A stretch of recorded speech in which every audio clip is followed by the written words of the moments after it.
Temos no estúdio para mais uma entrevista açoriano Oriental Açores TSF, Paulo Muniz, cabeça de lista da Aliança Democrática pelos Açores, às eleições para a Assembleia da República.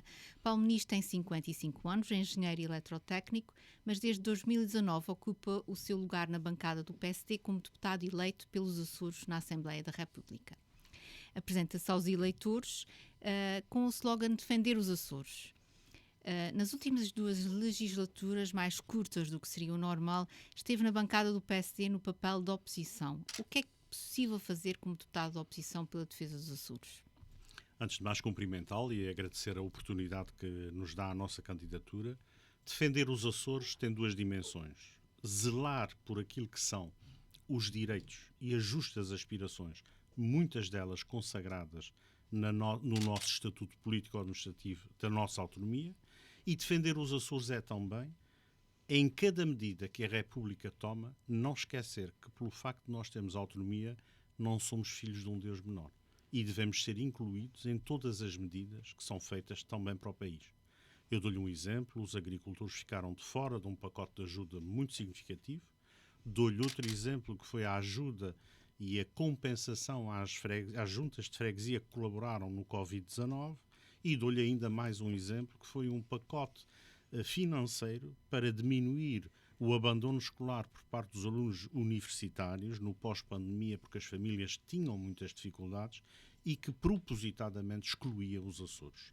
São tudo matérias em que a nossa presença e a nossa voz na defesa das justas reivindicações dos Açores são fundamentais, e nós temos exemplos em que houveram mudanças por razão da nossa intervenção. Existem vários problemas na região cuja solução depende da vontade e capacidade de decisão do Governo da República e que tardam em ter um desfecho positivo. O que falhou nestes processos, na sua opinião? Falo, por exemplo, do concurso das obrigações de serviço público, do estabelecimento prisional, dos cabos submarinos, do apoio à Universidade dos Açores, ou mesmo a questão dos estragos do furacão Lourenço. De um ponto de vista mais conceptual, todas estas falhas e esses insucessos e essas não conclusões de assuntos e matérias prioritárias para os Açores consubstanciam um desrespeito e uma afronta à nossa autonomia, aos Açores e aos açorianos. Muitos desses assuntos já deveriam estar resolvidos e só não foram resolvidos porque não houve vontade política de resolver. Várias vezes, em audições regimentais, eu confrontei várias vezes o Sr. Primeiro-Ministro com o atraso de muitas dessas situações, e claramente o que se conclui é que o Partido Socialista na República não quis resolver esses problemas.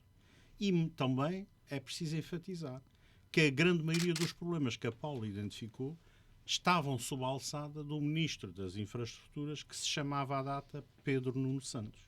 É preciso que os açorianos saibam que o agora candidato a primeiro-ministro para o Partido Socialista foi, talvez na história democrática, o ministro com uma pasta que mais prejudicou deliberadamente os Açores por ausência, incapacidade e completa alienação daquilo que são as dificuldades dos açorianos. A que é que se refere exatamente? Dou-lhe o exemplo dos cabos submarinos. Quer o Anel CAM, quer o cabo submarino Interilhas, que terminou em junho do ano passado a sua vida útil. A ampliação do aeroporto da Horta. A resolução do método de pagamento de subsídio social de mobilidade para que os açorianos não tenham que ir para filas no CTT. O próprio novo regulamento de exigência para que as encomendas não chegassem com o atraso enorme que chegam.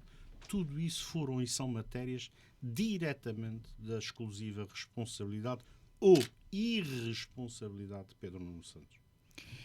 Aqui nestes dossiês inclui-se também o apoio à Universidade dos Açores, que a reitora já disse, apesar de ter sido assinado recentemente um protocolo, não resolve o problema a longo prazo e ao médio prazo.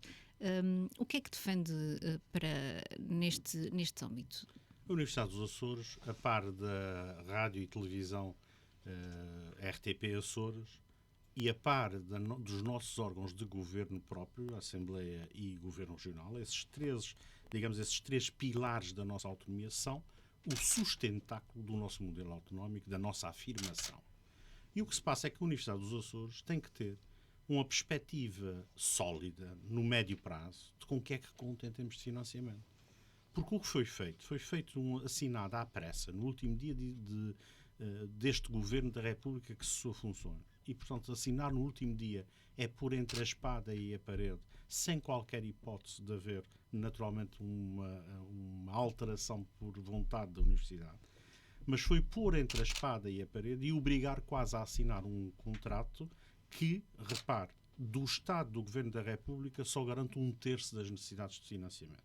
E para além disso, e esta é a questão humilhante que volta ao princípio da nossa conversa do desrespeito pela nossa autonomia, da afronta do nosso sistema político-administrativo, é que é um diretor-geral do ensino superior que no final de cada ano, olhando para aquilo que são os relatórios que a Universidade dos Açores submete, que decide se a Universidade dos Açores foi um bom aluno ou um mau aluno, se portou bem ou não, e se tem ou não direito ao dinheiro que lhe permite sobreviver. Isto é uma humilhação inimaginável e um ataque a um dos pilares fundamentais da nossa autonomia, como é a Universidade dos Açores. O estabelecimento prisional de Ponta Delgada também é um das matérias que vão se adiando consecutivamente, passam os anos e não se resolve, e vai levar ainda tempo até haver um novo estabelecimento. O candidato do PS tem defendido aqui que haja uma solução provisória. O que é que defende em relação a este assunto, para que também haja aqui condições, uma vez que estão em causa também direitos humanos? A nova cadeia de São Miguel é o símbolo máximo do desrespeito, do desleixo, do laxismo, do não querer saber do problema dos Açores e dos açorianos. É um problema que já deveria estar em andamento efetivo e já deveria estar porque defendemos que o concurso público para o projeto fosse simultaneamente para a concepção e para a realização da obra, tudo junto, para não haver mais perda de tempo. Isso está previsto no contrato do Código de Contratação Pública. Isto não foi feito porque o Ministério da Justiça, na verdade, não tem empenhamento e não tem foco na resolução disso. Veja o exemplo do primeiro projeto em que foi anulado e o Tribunal Administrativo disse que, de facto, era um concurso público só para o projeto, muito mal feito, sem qualidade e, evidentemente, não teria bom fim como aconteceu. Agora, no que disse em relação à proposta do candidato do Partido Socialista para poder usar outras instalações, é preciso sermos fiéis à verdade. Esta foi uma proposta feita por mim, pensando no caso concreto dos quartéis que estão e das unidades militares abandonadas, onde pudessem albergar, especialmente os reclusos mais jovens e com penas mais leves, para evitar que eles fossem transferidos e, ficando longe das famílias, a dificuldade da sua recuperação, da sua reconciliação com a sociedade seria muito mais penosa. Esta não é uma proposta do Partido Socialista, é uma cópia de uma iniciativa original apresentada pelo PSD e, em particular, por mim próprio. Que medida do seu manifesto eleitoral elege como prioritária na próxima legislatura? A revisão da Lei de Finanças Regionais é um dos maiores desafios que nós temos enquanto açorianos, enquanto autonomia. Os custos com a educação, os custos com a saúde, um conjunto de serviços do Estado que estão a ser permanentemente prestados pela região, sem receber as respectivas contrapartidas financeiras. Isto vai perigar a nossa capacidade de autonomia, podendo, no limite, acontecer-nos aquilo que aconteceu à Universidade dos Açores. Isto é, nós temos que nos endividar para continuar, por um lado, a prestar esses serviços. E, por outro lado, se não existe financiamento suficiente, significa que os portugueses que vivem nestas ilhas podem não estar a ter acesso, por exemplo, na saúde, ao mesmo nível de cuidados de saúde, que estão a evoluir muito, que tem um português que vive no continente. E isso é inadmissível. A Lei de Finanças Regionais foi revista a última vez em 2013, passou-se uma década, os custos são completamente diferentes, o relacionamento tem que ser revisto. A autonomia não é um instrumento de penalização dos açorianos, mas deve ser um instrumento de valorização do país. E se é um instrumento de valorização do país, tem que ter os instrumentos financeiros para a sua plenitude de afirmação. E há margem aqui para um acordo entre os partidos dos Açores, nomeadamente com o PS, como apelou já o candidato do PS? Aqui há uma questão que eu também queria salientar. Nós, deputados eleitos pelo PSD, pelo Círculo Eleitoral dos Açores, nas últimas legislaturas, estivemos sempre disponíveis para qualquer entendimento que fosse para beneficiar os açorianos, porque dissemos e dizemos primeiro os Açores e defender os Açores é o nosso lema. Mas é preciso olhar para as atitudes e não para aquilo que se diz, porque convém dizer que estamos em campanha eleitoral. E, na verdade, nas diversas matérias nos últimos 4 anos que tinham a ver com os Açores, o que é que nós vimos dos deputados eleitos do PS? Chumbaram 2 vezes a renovação do cabo submarino Interilhas. Quando foi a lei do mar, que é talvez das leis e dos aspectos mais importantes no presente e no médio prazo, o que é que fez, ou o que é que fizeram os deputados eleitos pelos Açores do Partido Socialista? Abstiveram-se perante aquilo que foi uma tentativa de nos roubar o nosso mar. A proposta que o Governo da República fez, a última proposta, é uma tentativa de nos roubar o nosso mar. Porque não só deixamos de ter uma gestão partilhada, como já hoje consta do Estatuto Político-Administrativo e da nossa Constituição, como, para além disso, nós deixávamos de ter qualquer palavra sobre os destinos. Os deputados eleitos pelos Açores do Partido Socialista abstiveram-se. E, portanto, agora falar em entendimentos, nós achamos e temos razões fundadas pela prática passada que isto não passa de conversa de campanha eleitoral. Contudo, deixamos bem claro que no futuro, quer com o Partido Socialista ou com qualquer outro partido, estamos sempre disponíveis para nos unir, mas para defender de facto, não por aparências, mas de facto e com atos concretos, o superior interesse dos Açores e dos açorianos. O programa eleitoral da AD prevê aqui também a possibilidade de criação de sistemas fiscais regionais. Exatamente em que é que consistiria um sistema fiscal próprio nos Açores e que vantagem é que isso traria? O que nós propomos é a abertura para uma flexibilidade, digamos, de ajustar, do ponto de vista do sistema fiscal, medidas que possam ser mais vantajosas para os Açores e que hoje estão blindadas. Hoje há somente o diferencial de 30%, como sabemos, e aí o que nós queremos é que haja, de facto, uma opção, uma abertura que, sendo do interesse e vantajoso para os Açores, se possa, de facto, tirar partido desta modalidade.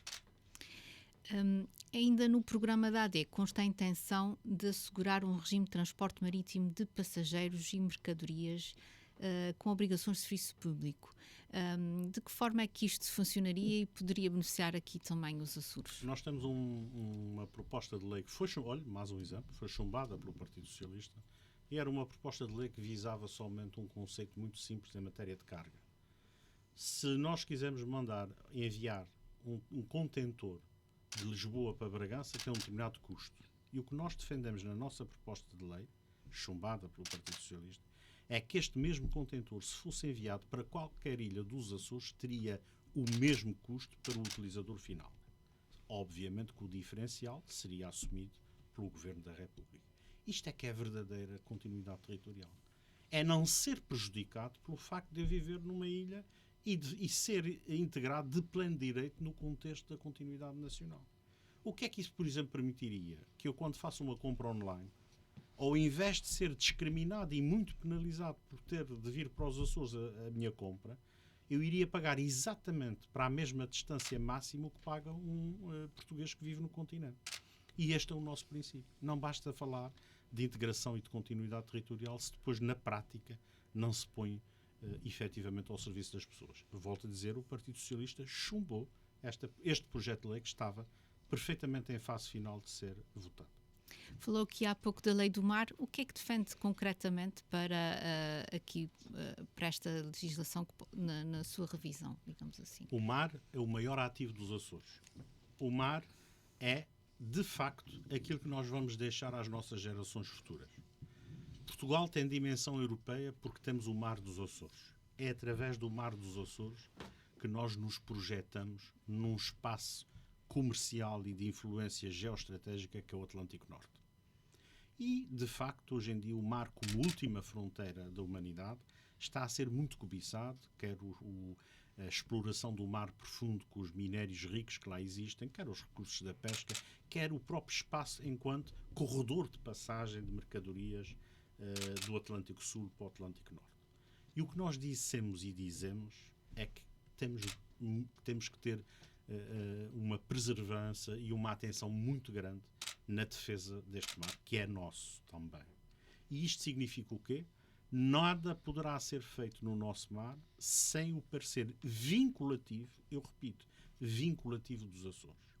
Isto, de algum modo, já está contemplado, quer na Constituição, quer no nosso Estatuto Político-Administrativo, que tem uma lei de valor reforçado, em particular no artigo 8º dos números 1 a 3. Significa isso que não tem sido respeitada esta norma e, de facto, os Açores têm tido uma apreciação, por exemplo, por parte do Tribunal Constitucional, que nem sempre nos é favorável. E nós queremos densificar e clarificar que nada pode vir a ser feito no Mar dos Açores sem o parecer vinculativo e, particularmente, isso é importante, a exploração do fundo do mar profundo ter uma moratória de 50 anos, quer para a prospecção, quer para a própria exploração, como de resto foi aprovado por unanimidade na Assembleia Legislativa dos Açores. A questão dos cabos submarinos é uma questão que é recorrente, mas eu falaria aqui dos cabos interilhas. Tem a garantia de que, se a AD for governo, isto também será contemplado? Portanto, o Estado irá comparticipar também este projeto, esta obra? Naturalmente que sim. Foi mais uma afronta, foi mais um desrespeito, eu diria foi mais uma leviandade, neste caso do Sr. Ministro João Galamba, ao responder que o problema dos cabos submarinos interilhas era um problema dos Açores e os Açores que se resolvessem. Isto é absolutamente uma inconsciência da assunção dos deveres do Estado. Um português que vive no Pico, no Faial ou em São Miguel e quando liga para o seu ministro em Lisboa está a usar uma infraestrutura que não é dos Açores, mas é do país. E não pode deixar de assumir as suas responsabilidades de participação e comparticipação. E, portanto, isso para nós não tem conversa. Reforçar as autonomias regionais em sede de revisão constitucional também é outro dos compromissos que consta do programa da AD. Na sua opinião, o que é necessário alterar numa revisão constitucional? Acha que haverá condições, uma vez que também não se prevê que haja aqui maioria absoluta, mas acha que haverá condições para haver aqui uma revisão constitucional no quadro parlamentar? Eu não lhe consigo responder a esta pergunta à data de hoje, porque, como disse bem, só, digamos, no resultado da constituição da matriz que vier a ocorrer do Parlamento pós-eleitoral é que esta resposta poderia ser mais assertiva e mais rigorosa. Mas há uma coisa que lhe posso dizer. Já na última revisão constitucional, na oportunidade que surgiu, quem apresentou o único partido com representação na Assembleia da República eleita pelos Açores, que apresentou de facto alterações concretas, foi o PSD. O Partido Socialista, na última revisão constitucional, nenhuma alteração apresentou na oportunidade. E nós apresentamos várias. Por exemplo, a extinção do Ministro da República, do Representante da República, a execução de estados de emergência de origem sanitária ser feita pelas entidades e autoridades regionais, como é evidente, poder haver a possibilidade dos imigrantes votarem nas eleições regionais, são tudo medidas que nos parecem a par daquela que eu já falei, que talvez seja também da mais importante e que de facto é mais difícil, que é a densificação e a clarificação da gestão partilhada do nosso mar. Tem que, nesta oportunidade, haver uma revisão da Constituição, isto ficar de uma vez por todas clarificado. Isto é um aspecto que eu sublinharia. O nosso mar é o maior ativo que podemos deixar às nossas gerações e temos que o defender com unhas e dentes. Que propostas da AD, que abrangem todo o território nacional e, portanto, também aqui os Açores, considera que podem fazer a diferença em relação às propostas dos outros partidos que concorrem? Dou-lhe já um exemplo, aquilo que nós temos como propostas para os jovens. Quer a proposta de um IRS de 15% até aos 30 anos para os jovens, quer as propostas para a habitação, seja uma taxa reduzida de IVA para os materiais de construção, seja o Estado poder ser garantia para completar o que faltar para os jovens terem a primeira habitação, são tudo medidas nacionais e que se aplicam aos Açores e que têm particular importância. porque a habitação é, sem dúvida, transversalmente nos Açores, um grande contributo para a desertificação, para que também os nossos jovens consigam ter um objetivo de vida e um estímulo de fixação e não se passe o envelhecimento que nós, de facto, em algumas ilhas com maior incidência, assistimos. Portanto, estas propostas da AD para os jovens, eu diria que é olhar o futuro, é dar esperança e é uma garantia, sem dúvida, de renovação. Também as medidas de natureza fiscal. Já desde há muito tempo, a AD tem dito que baixar o IRS para as pessoas e baixar o IRC para as empresas é criar condições, no caso das empresas, para terem maior disponibilidade para investirem. Porque é a economia, são as empresas que criam riqueza, não é o Estado. O Estado deve ser um elemento facilitador, regulador, enquadrador e na garantia das funções de soberania que a ele só compete. Ao nível dos salários, nomeadamente o salário mínimo, qual é que é a proposta da AD e em termos de evolução dos rendimentos, se há aqui também, falou aqui das questões fiscais, mas se há aqui também algum tipo de proposta que possa contribuir para isso? Há uma proposta de um incremento até ao final da legislatura, podermos atingir os 1.000 euros, conforme está no programa da AD, e isso, obviamente, é uma proposta que acompanha a nossa expectativa de crescimento económico consolidado e não à base da utilização de fundos comunitários para fazer o investimento que o Estado não consegue fazer porque desperdiça, como o Partido Socialista tem feito, os recursos que o país gera. Ao nível da habitação, já falou também aqui mais focado nos jovens, mas há alguma também medida específica para esta área no programa da AD? A habitação entende que só se pode resolver para já não é um problema de rápida resolução. É um problema que só se consegue resolver aumentando a oferta. E aumentar a oferta significa que se criem condições para que haja maior construção a um ritmo mais acelerado. Sejam, inclusive, em parcerias público-privadas, seja a construção de iniciativa pública, seja criar pacotes de incentivo bancário para que, de facto, a oferta cresça. Não vale a pena termos ilusões. Ou há mais oferta de habitação, ou há mais casas no mercado, ou o preço não vai baixar. E, portanto, só que isto leva tempo. Quer dizer, construir uma casa ou um conjunto de casas não se faz de um ano para o outro.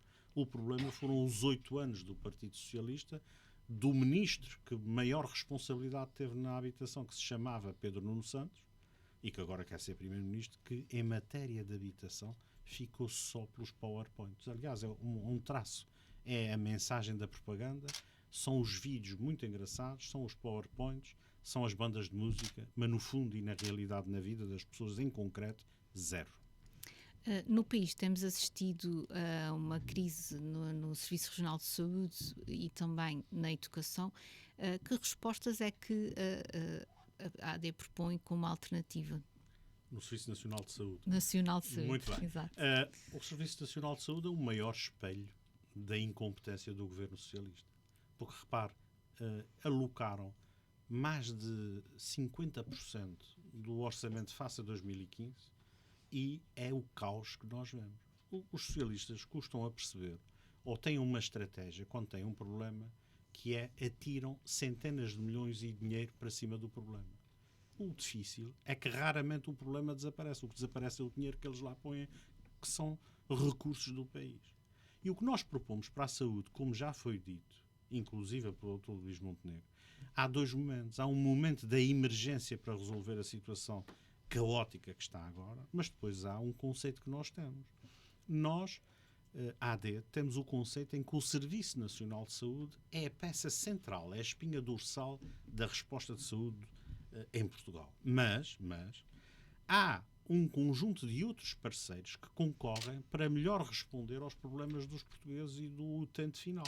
Sejam as misericórdias, sejam as clínicas que mais próximos estão e que podem até ser privadas, que, no fundo, o que interessa é que o utente, quando precisa de uma consulta rápida, quando precisa de uma intervenção, a tenha o mais rapidamente possível, com qualidade, e isso tem um custo para o Estado, isto é, para os contribuintes, o menor possível. Contudo, há também aí esta circunstância que eu quero também enfatizar. A Aliança Democrática e os seus constituintes são também fundadores do Serviço Nacional de Saúde. Contribuíram e contribuem decisivamente para que ele seja, de facto, a referência desta obrigação do Estado. Mas não somos fundamentalistas, até porque, repare, sabe quem é mais amigo do sector privado? É o Partido Socialista. Nunca existiram tantos seguros de saúde em Portugal como agora.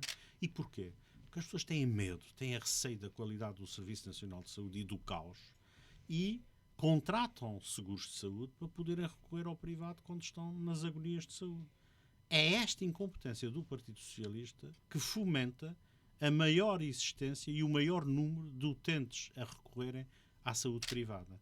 Nós não caímos nesta esparrela que é cantilena que o Partido Socialista novamente em campanha usa e olhamos para o estado caótico e para os milhões que foram derramados no caso da saúde.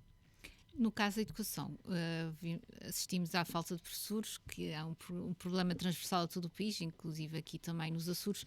O que é necessário fazer para começar a inverter esta tendência de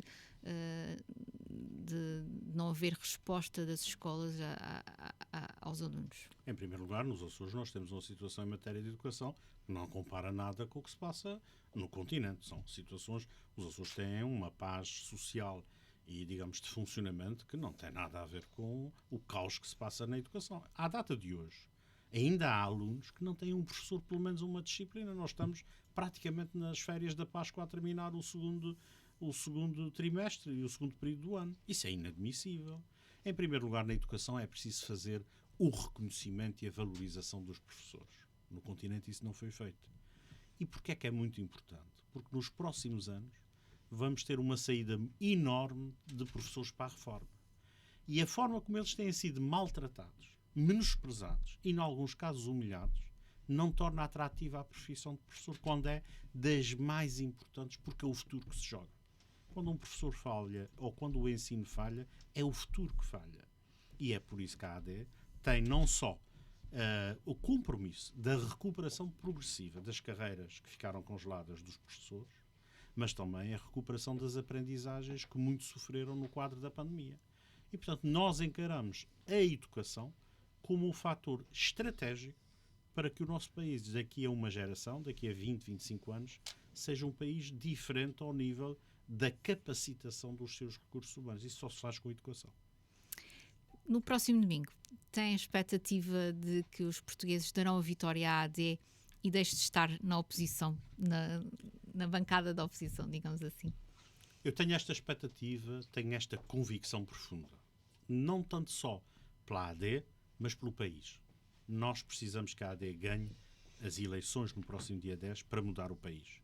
E é preciso mudar o país porque estamos num momento crítico, difícil no quadro internacional, com guerras, com instabilidade, e somente Luís Montenegro, com a proposta que faz e com o compromisso que assume, tem a competência e a capacidade de devolver a esperança, mas não é só devolver a esperança, devolver a capacidade de realização de futuro que nós, nos últimos 8 anos, deixamos de ter.